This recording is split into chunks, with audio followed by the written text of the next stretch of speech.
فإذا استأنسنا بذكره دل. إن العبد لا يطمئن وينشرح فؤاده ويسكن في قلوب العباد. كيف القلوب لا تتأثر بكلام ربها جل وعلا؟ ذكرى. كل ما قد يتصف به بعض المخلوقات من قدرات تجد أن لها حد. حتى الحيوانات أحيانا يذكر عن بعض الحيوانات قدرة في سرعة الجري، ولكن مع ذلك لها حد. لو تسمع عن بعض الحيوانات، بعض أنواع الطير في الرؤية يرى حتى ما تحت الأرض كما هو الحال في الهدهد، ومع ذلك له حد في الجزء الذي يراه ما تحت الأرض. إذن كل شيء أوجده الله في هذا الكون له حد في قدرته. أما الله فلا حد لقدرته، أما الله فلا حد لقدرته، إنما أمره للشيء إذا أراده أن يقول له كن فيكون.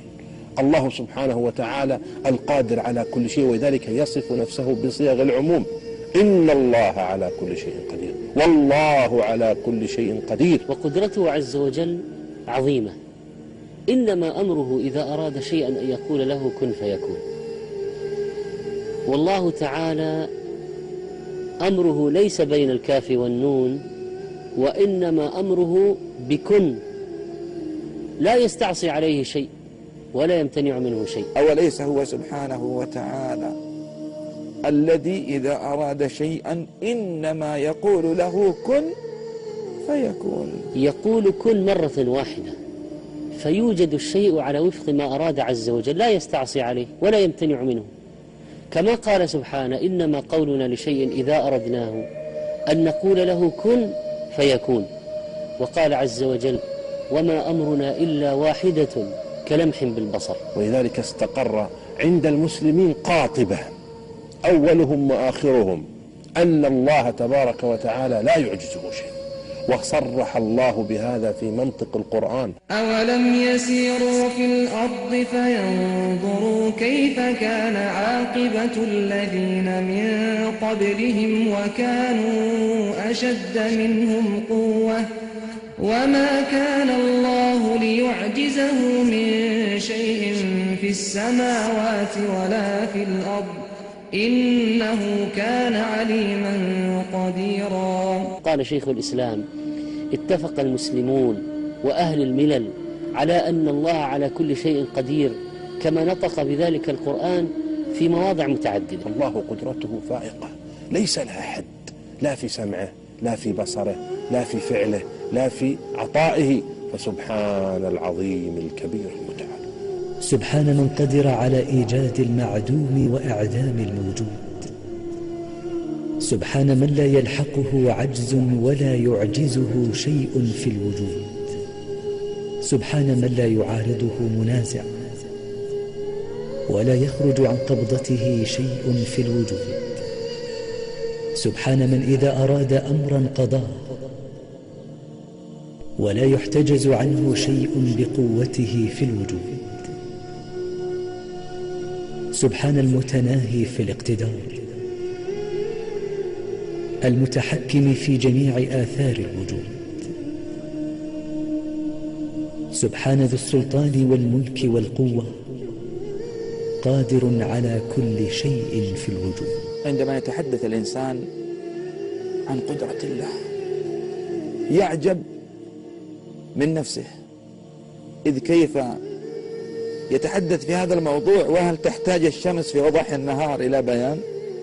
لكن هذه النفس البشرية تحتاج أن تغلق الطرق وتسد الطرق لدخول الشيطان إليها في التشكيك في قدرته سبحانه وتعالى. أوليس هو سبحانه وتعالى الذي بدأ الخلق من العدم، ثم يأتي الإنسان بعد ذلك فيفكر هل سيبعثه الله بعد موته، وضرب لنا مثلا ونسي خلقه قال من يحيي العظام وهي رميم قل يحييها الذي أنشأها أول مرة.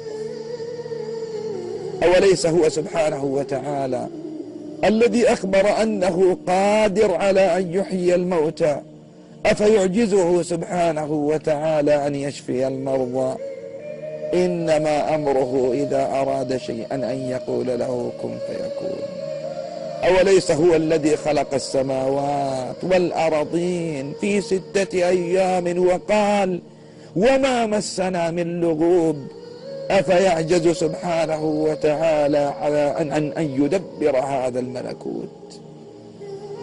أوليس هو سبحانه وتعالى الذي إذا أراد شيئا إنما يقول له كن فيكون؟ إن القضية أيها الأحبة هي قضية كن فيكون، إن القضية قضية أمر فيتغير الوجود كله بأمر الله. هو القادر سبحانه وتعالى. قد مكر الذين من قبلهم فأتى الله بنيانهم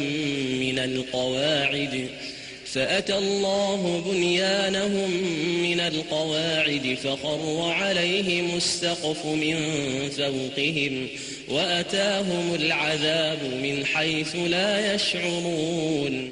من عظيم قدرته جل وعلا إحياء الموتى، وهذا من أعظم ما تمدح الله جل وعلا به، بل إنه جل وعلا يبدئ ويعيد.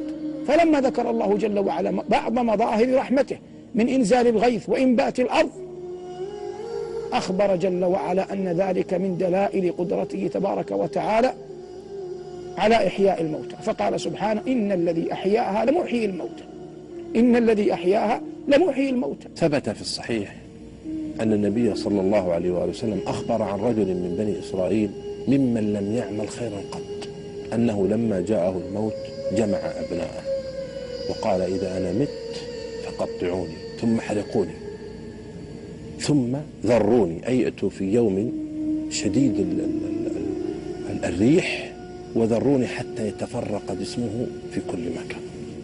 قالوا لما؟ قال لأنه لئن قدر الله على أن يجمعني ليعذبني. ففعلوا، فجمع الله خلقه بعد موته. ثم قال ما الذي حملك على فعل ذلك؟ قال خوفك وخشيتك يا رب، فغفر الله له. فانظر كيف ظن أن الله يعجز أن يجمعه، الله لا يعجزه. وتأمل معي كم من البشر الذين ماتوا في أعماق البحار، والذين تفتتت أجسادهم في الجو مع احتراق طائرة أو تفجرها، أو أناس أتتهم حريق هائل في الأرض ولم تبق لهم ولا تذر من أجسادهم شيئا، أو أناس أتتهم أعاصير فذهبت أجسادهم حيث لا يعلم أحد. سيجمعهم الله يوم القيامة ويجمع أجسادهم المتفرقة في كل مكان ليظهر قدرته سبحانه وتعالى على جمع الناس، وأنه كما أوجدهم من عدم سيعيدهم كما كانوا وإنه على جمعهم لقدير. أو كالذي مر على قرية وهي خاوية على عروشها قال أنى يحيي هذه الله بعد موتها فأماته الله 100 عام ثم بعثه قال كم لبثت؟ قال لبثت يوما أو بعض يوم قال بل لبثت 100 عام فانظر إلى طعامك وشرابك لم يتسنه وانظر إلى حمارك ولنجعلك آية للناس وانظر إلى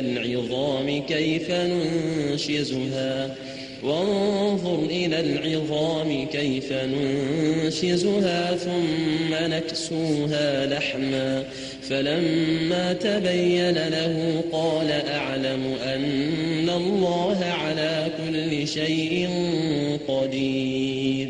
مر رجل من بني إسرائيل بقرية، وتأملوا كلام القرآن.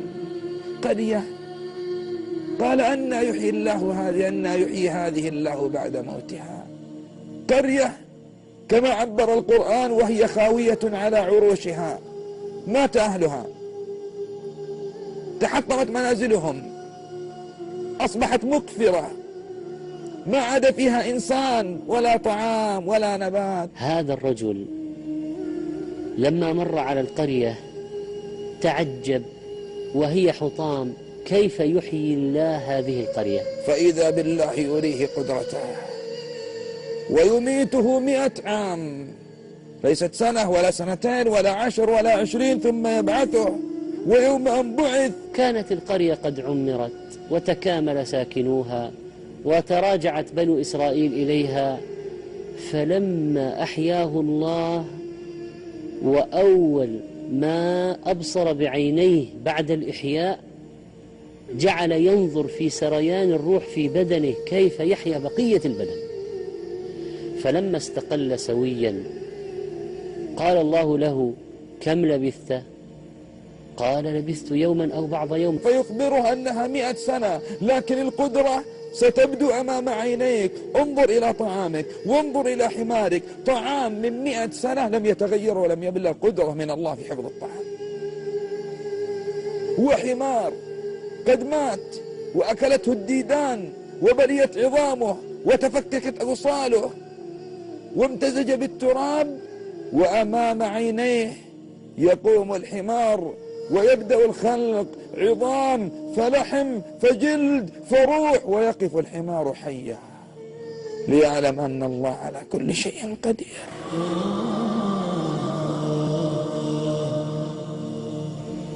إبراهيم عليه السلام لما قال: ربي أرني كيف تحيي الموتى، ما من شك عند إبراهيم قطعا، لكن أراد أن ينتقل من علم اليقين إلى عين اليقين. أرني كيف تحيي الموتى حتى يزداد إيمانه، وطلب الزيادة في مقامات الإيمان والعلو فيها صحيح ولا خطأ فيه.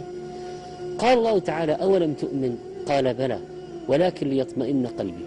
قال: فخذ 4 من الطير فصرهن إليك وقطعهن، اذبحهن وفرقهن، ثم اجعل على كل جبل منهن جزءا، أدخل القطع في بعضها، ثم خذ بعضا منها وفيها من هذا ومن هذا ومن الآخر، وضعها على جبل، وقطع أيضا مختلطة من الطيور 4 واجعلها على جبل آخر، اجعل على كل جبل منهن جزءا ثم ادعهن يأتينك سعيا. وجعل إبراهيم عليه السلام يرى كيف تجتمع القطع، رجل الطائر من هذا الجبل مع جناحه من الجبل الآخر مع رأسه من الجبل الثالث، وتنتظم لتكون طيرا يطير مرة أخرى، واعلم أن الله عزيز حكيم. وهذه الصخرة الصماء يخرج منها ناقة لقوم صالح، يوم أن جلسوا في ناديهم ودخل عليهم أخوهم صالح يدعوهم للإيمان بالله عز وجل، يدعوهم للإيمان به سبحانه وتعالى، وقالوا: نريد منك أن تخرج لنا ناقة من هذه الصخرة عشراء طويلة بيضاء صفتها كذا وكذا، ظنا منهم أنهم سيعجزون الله وسيعجزون رسول الله. واقترحوا عليه ناقة تخرج من صخرة صماء، وعينوها بأنفسهم على ما ذكره أهل التفسير. أخرج لنا ناقة إن كنت صادقا، وعشراء تمخض من هذه الصخرة. فأخذ عليهم صالح عليه السلام العهود والمواثيق، لئن أجابهم الله إلى سؤالهم وأخرج لهم الناقة ليؤمنن بصالح ويتبعونه. فقام رسول الله صلى الله عليه وسلم عليه السلام صالح وصلى لله ودعا الله، فخرجت الناقة على الوصف الذي طلبوه من تلك الصخرة، وابتلاهم الله بها. ويوم أن عقروها وظنوا أنهم سيعجزون الله فدمدم عليهم ربهم بذنبهم فسواها ولا يخاف عقباها.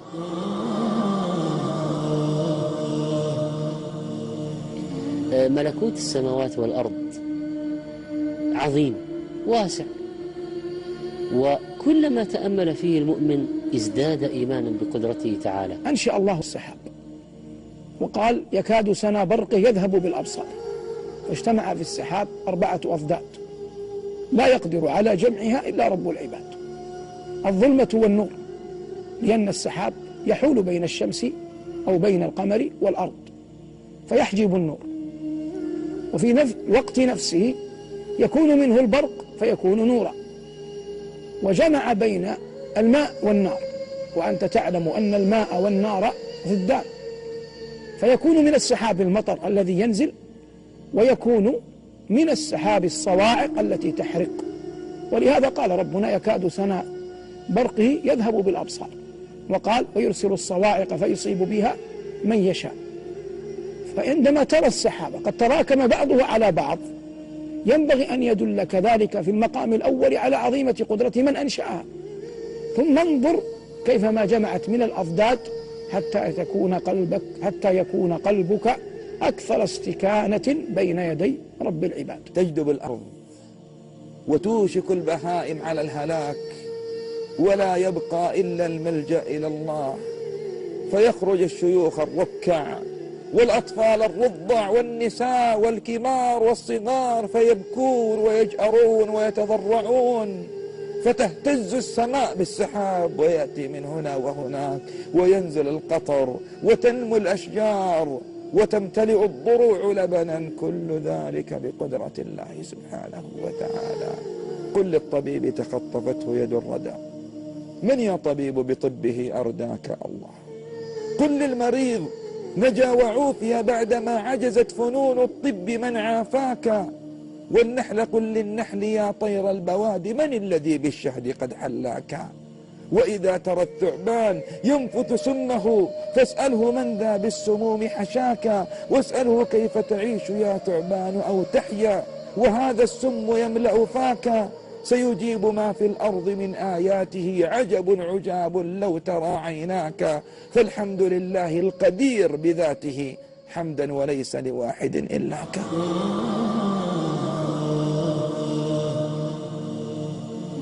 مظاهر قدرة الله في الكون كثيرة جدا، وهو سبحانه وتعالى غني بذاته عن مخلوقاته، كل يوم هو في شأن، يغفر ذنبا ويفرج هما ويكشف كربا ويجبر كثيرا ويغني فقيرا، يعلم جاهلا ويهدي ضالا، يرشد حيرانا ويغيث لهفانا، ويفك عانيا، يشبع جائعا ويكسو عاريا، يشفي مريضا، يعافي مبتلى، يقبل تائبا، يجزي محسنا، ينصر مظلوما، يقسم جبارا، يقيل عثرة ويستر عورة، يؤمن روعة، يرفع أقواما ويضع آخرين.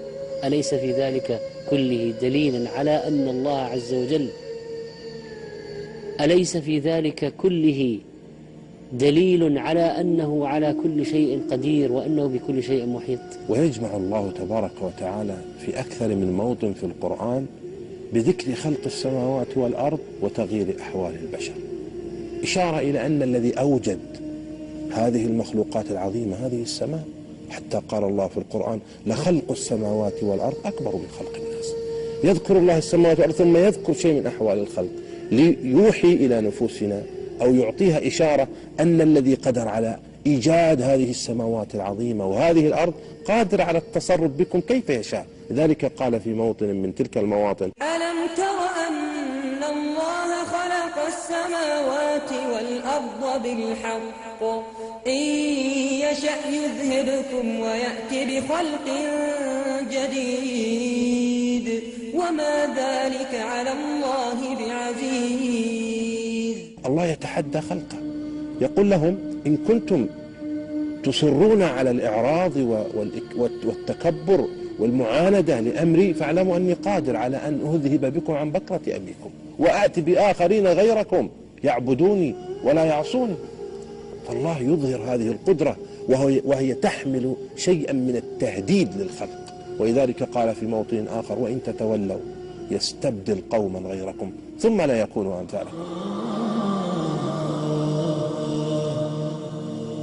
للاشتراك في جوال ذكرى أرسل الرقم 8 إلى 88499 فقط لمشترك الجوال. ذكرى زاد إيمانك.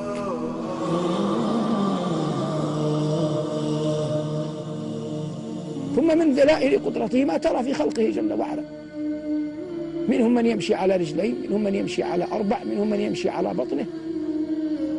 والله جل وعلا يقول كما في الآيات في سورة النور يخلق الله ما يشاء. وآدم عليه السلام خلق لا من أب ولا من أم، خلقت حواء من رجل لا من ذكر لا من أنثى، ثم كان الناس من ذكر وأنثى، فلم يبق إلا حالة واحدة أن يؤتى بأحد من أنثى من غير ذكر على الضد من حواء. فكان خلق الله جل وعلا لعيسى، فكان عيسى وآدم وحواء وسائر الخلق كلهم مخلوقون للرب تبارك وتعالى، هو الذي خلقهم على تلكم الهيئة والكيفية التي أرادها تبارك وتعالى، وكلها تبين لك إن الله على كل شيء قدير. ولما نزل قول الله تبارك وتعالى ونحشرهم يوم القيامة على وجوههم عميا وبكما وصما، تعجب الصحابة قالوا يا رسول الله كيف يمشيهم على وجوههم؟ قال إن الذي أمشاهم على أرجلهم قادر على أن يمشيهم على وجوههم. فانظر إلى هذه القدرة، ليس لها حد. ومن الخطأ أن تظن أن قدرة الله قاصرة على الدنيا أو قاصرة على الآخرة، بل هي شاملة للدارين. فالله سبحانه وتعالى هو الذي أوجد هذا الكون كله من عدم، إنما قوله للشيء إذا أراده أن يقول له كن فيكون.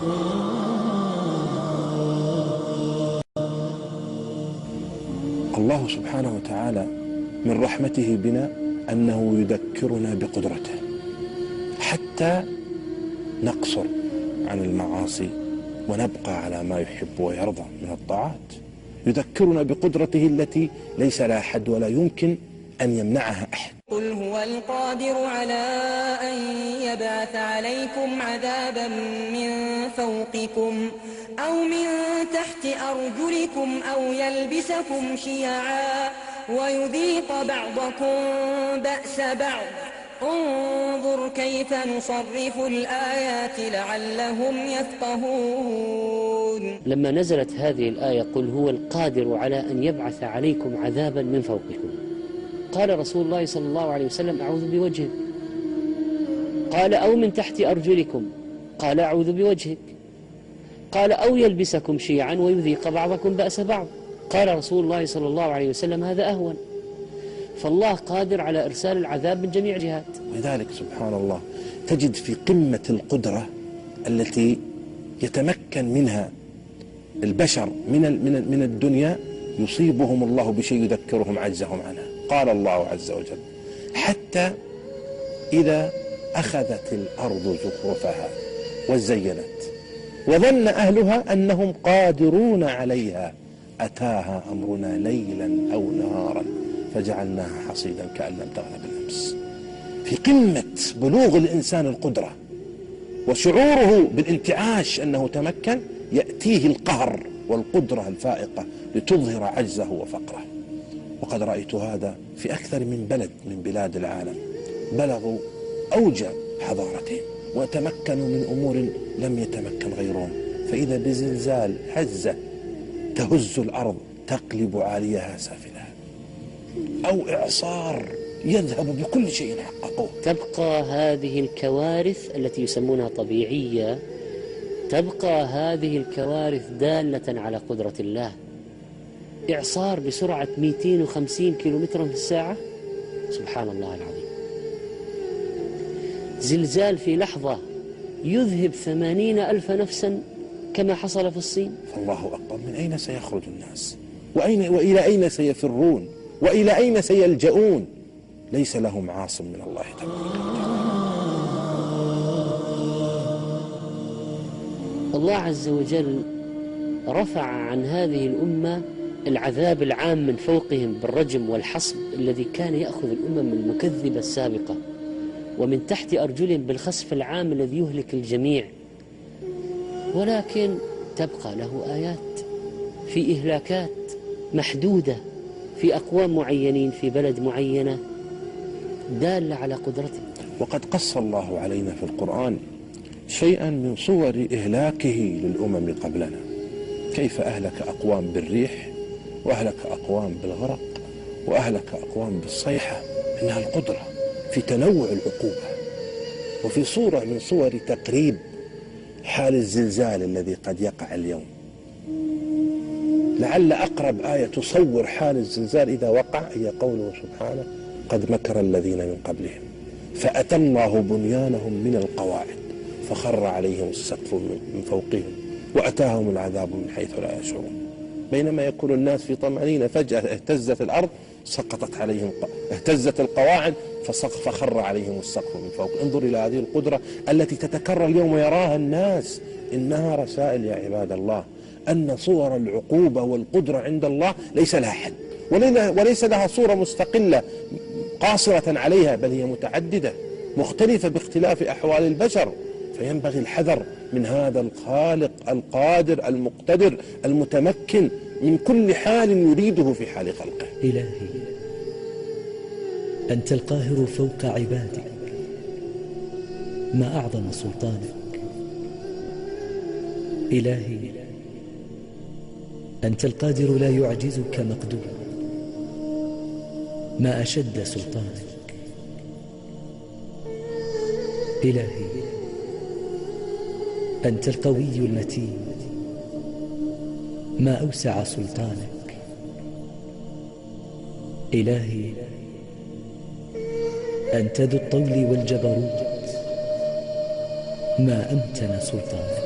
ولقد لفت الله انتباهنا إلى تغير أحوال الخلق من الملك إلى عدمه ومن العز إلى عدمه، أن كل ذلك وغيره إنما هو بقدرة الله.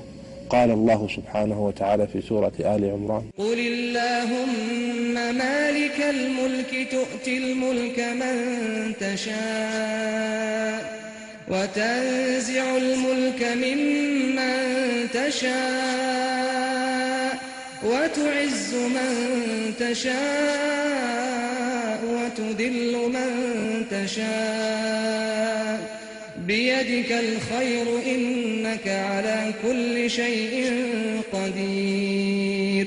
وانظر ختمها الله بهذا الاسم ليوحي إلى قلوبنا ويورثها استحضار قدرته الفائقة في تغير أحوال البشر. بل أعظم من ذلك، اقرأ كتاب الله عندما يقول تبارك الذي بيده الملك فكل الملك إنما هو بيده وقدرته سبحانه وتعالى. فإذا رأيت عزيزا فاعلم أنه بقدرة الله، وإذا رأيت ملكا فاعلم أن ذلك بقدرة الله، وإذا رأيت غنيا فاعلم أن ذلك بقدرة الله، وإذا رأيت فقيرا فاعلم أن ذلك بقدرة الله، وإذا رأيت مريضا أو صحيحا فكل ما ترى إنما كل ذلك بقدرة الله. لا تظن ولا يجوز أن يتسرب إليك شيء من الشك أو الريب أن شيئا يحدث في أحوال الخلق أو المخلوقات أو الكون خارج عن قدرة الله وإرادته. كل ذلك بأمره، وكل ذلك تحت سيطرته وإرادته جل في علاه. اللهم إنا ندعوك ضراعة نداء وذل احتماء، لأننا نعلو بما تشاء على ما نشاء. اللهم إنك